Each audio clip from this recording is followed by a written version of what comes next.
Good morning. How are we? How are you? It's a beautiful morning here. I am outside while my kids are playing. Why? Because they haven't been around kids in a very long time. They're trying to kill each other.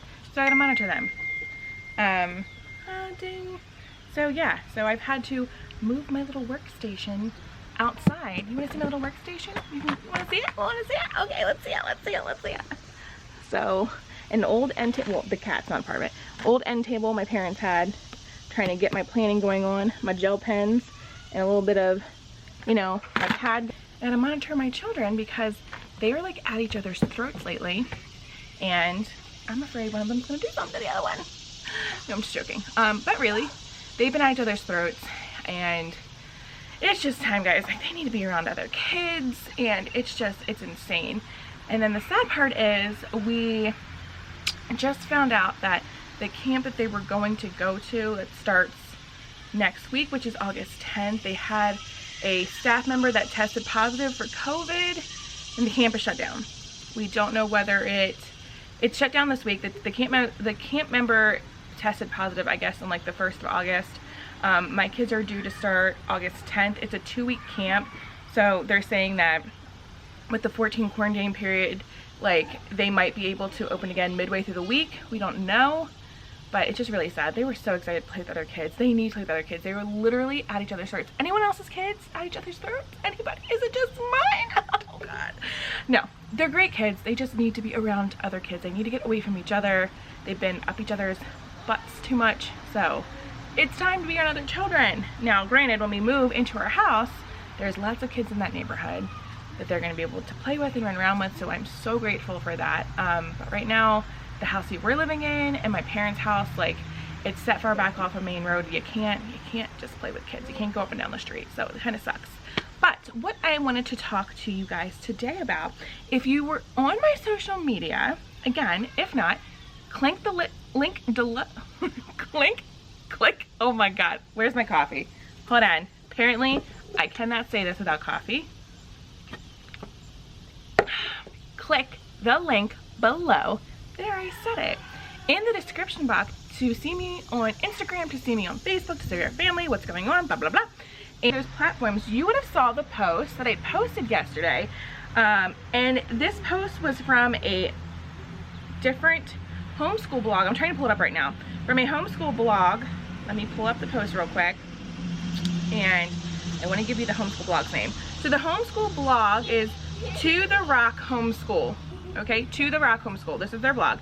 And they posted this picture about how long your child should be homeschooling for every single day. Now, this is homeschool hours. And a lot of you could probably freeze it, take a picture of it, but I'm going to tell you what it says. It says, how long is your homeschool day? And I want to say that the graphic that this person made up is right on point. We're gonna go over the hours it says to homeschool, and like I said, I found that this is right on target with what I've noticed, what other homeschool families have said. So let's look over it. It says preschool, 15 to 30 minutes. Now I know that's going to blow people's minds. You're only doing 15 to 30 minutes of preschool? Yes. Preschool is toddlers, people. Trying to get a toddler to sit down and do like drills and stuff, it's just not gonna work. The best time is to take a small increment of time, and they absorb so much information. I feel like people don't understand this. Toddlers absorb so much information, and doing it in a very small amount of time, you can incorporate different play techniques. Like, I know a lot of people do a color of the day or color of the week, and they use their like crafting activities for that particular color. Letter of the week, crafting activities. But to sit down and do just straight school, you're only gonna get a maximum of about 30 minutes before that kid is gonna start fighting you. They're gonna start getting upset. Their attention span is gonna go somewhere else. So I really recommend keeping it to that 15 to 30 minute time frame, just as the logo said, or the graphic said. Kindergarten, 30 minutes to 1 hour. Now, I want to say probably not 30 minutes. I'm really more to the 1 hour aspect with kindergarten. Just because kindergartners are, depending on what state you're in, they're between 4 to 6 years old going into kindergarten. If you're in the northern states, they allow children who don't turn 5 until later in the school year to start kindergarten. If you're in southern states, they have to be 5, almost going into 6 when they start kindergarten. But that 1 hour time frame is what I really think is great for kindergartners. You can take 2 like 5 to 10 minute breaks in there. And so it might be like, if you're looking at the time, like if you start at 9 and you want to finish at 10, make sure you're giving yourself like 2 10-minute breaks, right? So it'd be more like 10-20. That way the kid can get up, they can move around, get a little antsy, because again, they're only going to pay attention for so long and then their mind's going to start wandering everywhere.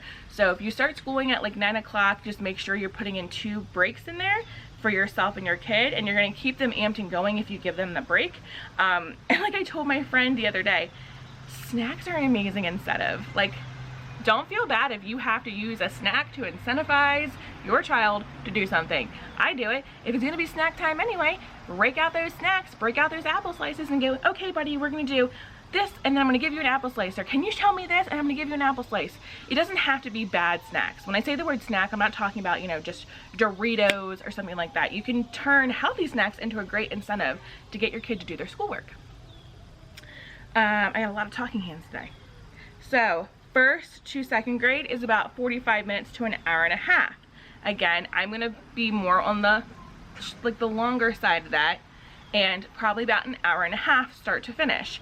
Granted, that's just school times. I do also recommend taking breaks, 2 10-minute breaks, because you're under 2 hours.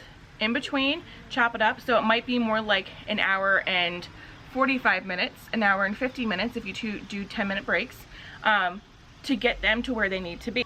I want to point out with that, a lot of people, it depends on what curriculum also you're using. Okay, so I'm going to stop and just talk about curriculums real quick.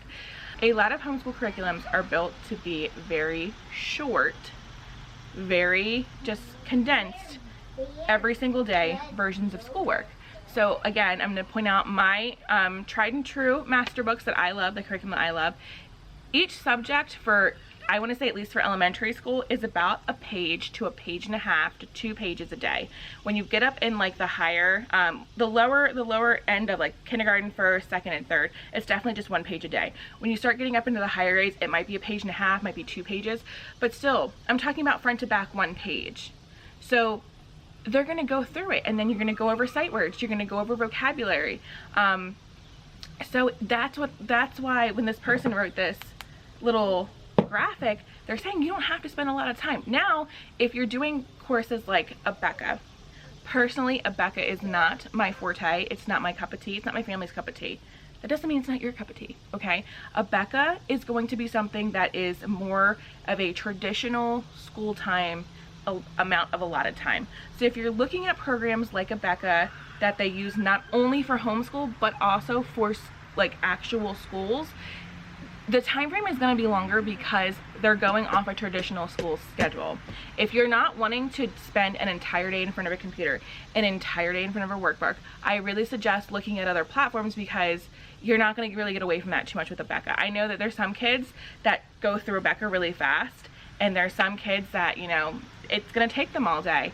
And like I said, I'm not hating against Abeka. I have seen kids that thrive on Abeka because they came out of school and they were used to that, you know, traditional school schedule, and they stuck to it and it worked for them. But if you're a parent that doesn't want to be held down to a schedule like that, I would look not just at master books. There's plenty of other programs out there to where you don't have to just be from 9 a.m. till 3 p.m. every single day.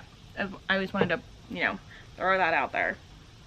So now for 3rd to 4th graders, it's saying 1.5 to 3 hours. Again, you're probably going to be more in the mid-range with 3rd to 4th graders, around the 2.5 hour mark. I want to say with 3rd and 4th graders, that's with taking breaks and everything like that. Then you have between 5th to 6th graders, they're going to be from 2.5 to 3.5 hours. And that range is really going to just depend on your child. If your child is good in a particular subject, they might race through it one day. If your child's struggling, it might be something that you see more on like the 3.5 hour time end. 7th to 8th graders, it's going to be 3 to 4.5 hours. I'm going to say probably more along the 4 hour mark for 7th to 8th graders. That's with taking breaks, depending on what subjects you're having your 7th and 8th graders doing. If you're just having core subjects, it might not be that long. If you're throwing out, you know, some extracurricular activities, it might be a little longer. For high schoolers, it's saying around 3.5 to 6 hours. I'm kind of going to push that more to the 5-hour mark. It depends on your, again, it depends on your child, depends on how fast they're going through a subject, but high schoolers normally are taking more advanced classes, so they're probably going to be more of the taking like all day kind of thing to do schoolwork, because these classes are way more advanced, to where younger children, the classes are not advanced. Like, you're building foundational skills, but you don't need to do it as long, which is why it's shorter increments. So again, it is to the Rock Homeschool, who made this amazing little graphic. Or you can just go ahead and hit my Instagram page up, the Sea Life 6, to like save that graphic, to go back to reference it. I do also just want to say, mamas, now you're gonna have days where it might take you longer than the suggested time on there. That's okay. You're gonna have days where it doesn't take you that long at all, and you're gonna be like, yeah, I got this, woohoo! But just remember, just like with your kids in school, your kids have bad days in school, they have good days in school. They're gonna have bad days at home, they're gonna have good days at home. It doesn't mean you're doing anything bad. I really, really want to stress that. I know so many of my friends, because of this COVID stuff and are taking them homeschooling, are just so fearful that like they're messing their kids up. I've been there, I know, that was my fear. I would rather mess my kid up than someone else messing my kid up, if that makes sense. I'd rather take on the burden knowing that it was me that did something than saying, you know what, like regretting my decision of letting someone else screw them up. Maybe that's just me, but you're not gonna screw them up. I promise you. There's gonna be days where you wanna rip your hair out. There's gonna be days you probably like are gonna lock yourself in the bathroom with a candy bar and you're just gonna be like, and crying. That's okay. There's gonna be days where you power through things and you're like, okay, all right, we got this, and you feel on cloud 9. There are going to be good and bad days, no matter what.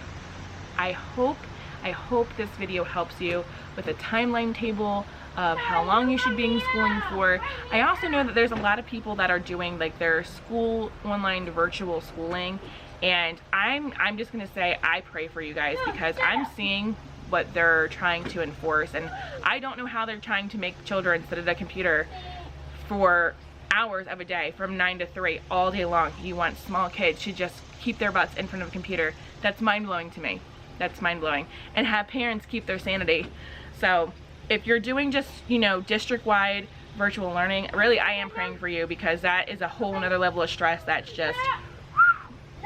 If you have questions about times, if you have questions about curriculums, feel free to reach out to me and I will try to help you as best I can.